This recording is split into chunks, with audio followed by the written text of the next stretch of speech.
Le titre du présent cours présente le mot momie. C'est de comprendre de quoi il s'agit, du point de vue de l'étymologie tout au moins.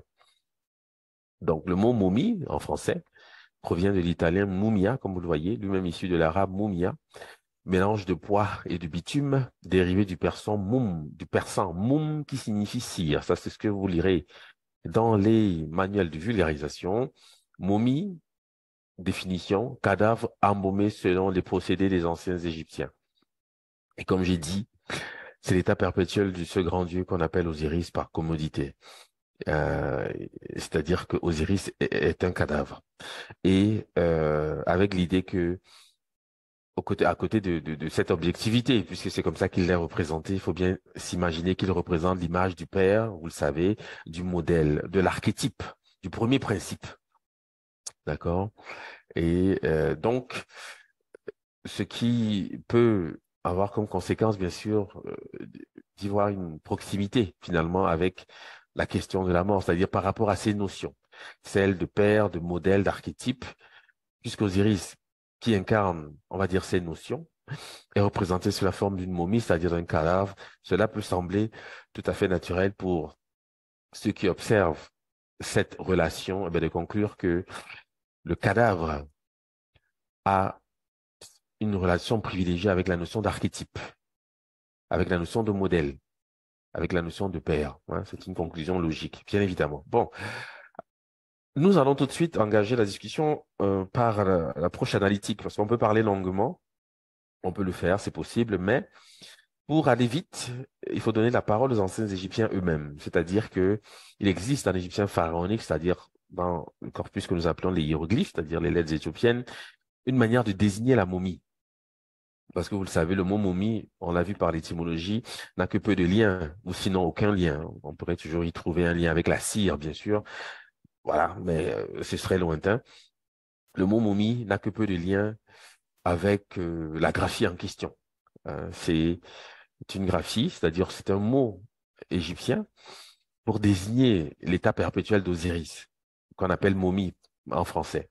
Donc vous avez deux variantes d'une même graphie. Il y a plusieurs façons de désigner la momie. Ces variantes ne signifient pas, j'aime à le rappeler, que c'est un mot différent. C'est simplement une autre manière d'écrire le même mot. Ce qu'il y a ce qu'on appelle des variantes phonétiques. Avec ceci que dans un exercice analytique comme celui que nous allons engager aujourd'hui, et c'est une recommandation que je fais à chaque fois, vous devez toujours, lorsque vous avez à analyser une graphie, multiplier en fait les occasions euh, de, de perfectionner les résultats, dans le sens que les graphies ont parfois des éléments additifs qui sont des informations pour bien cerner de quoi nous parlons lorsque nous parlons en fait ou lorsque nous analysons une graphie. C'est pour cette raison il ne faut jamais se limiter à une seule graphie. Lorsque vous procédez à une analyse, il faut souvent rechercher les variantes graphiques parce que quelquefois, elles apportent une information complémentaire qui vous permet finalement de bien comprendre de quoi il s'agit. Et vous verrez que dans ce contexte-ci, c'est fondamental puisque nous parlons d'un sujet qui nous concerne tous, hein, c'est la mort. Et nos ancêtres ont choisi dans le cadre du rituel funéraire, bien sûr, d'associer cette notion à un état qu'on appelle la momie, donc un traitement spécifique du corps du défunt.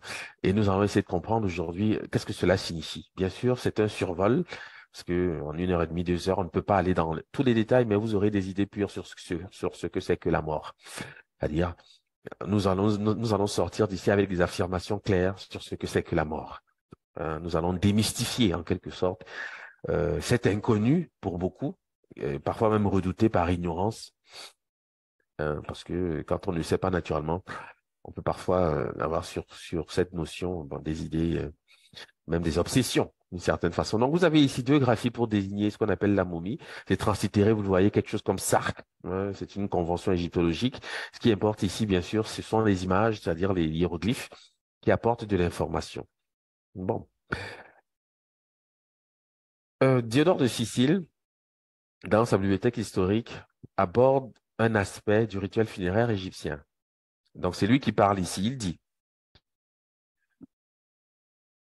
pour ceux qui ont des sépultures privées, il parle notamment ici bien sûr des anciens Égyptiens, le corps est déposé dans un endroit réservé. Pour ceux qui ont des sépultures privées, Le corps est déposé dans un endroit réservé.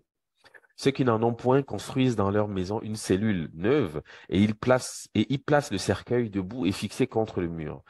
Quant à ceux qui sont privés de sépulture, soit parce qu'ils se trouvent sous le coup d'une accusation, soit parce qu'ils n'ont pas payé leurs dettes, on les dépose simplement dans leur maison. Il arrive quelquefois que les petits-fils, devenus plus riches, acquittent les dettes de leurs aïeux, obtiennent la levée de l'arrêt de condamnation et leur font de magnifiques funérailles. Alors, il est souvent intéressant, je le dis à chaque occasion aussi, de lire des positions des auteurs grecs qui parlent des traditions égyptiennes. Parce qu'une première lecture peut nous laisser comme ça le sentiment qu'il y a là aucune information importante. Mais une seconde lecture, lorsqu'on croise les données, permet de comprendre pourquoi Dédore de Sicile dit ce qu'il dit. Il dit pas ça pour rien, parce qu'en général, il traduit ce qu'il a enfin, c'est comme euh, le résultat finalement des conversations qu'il a eues avec le prophète égyptien qu'il reprend dans ses dépositions.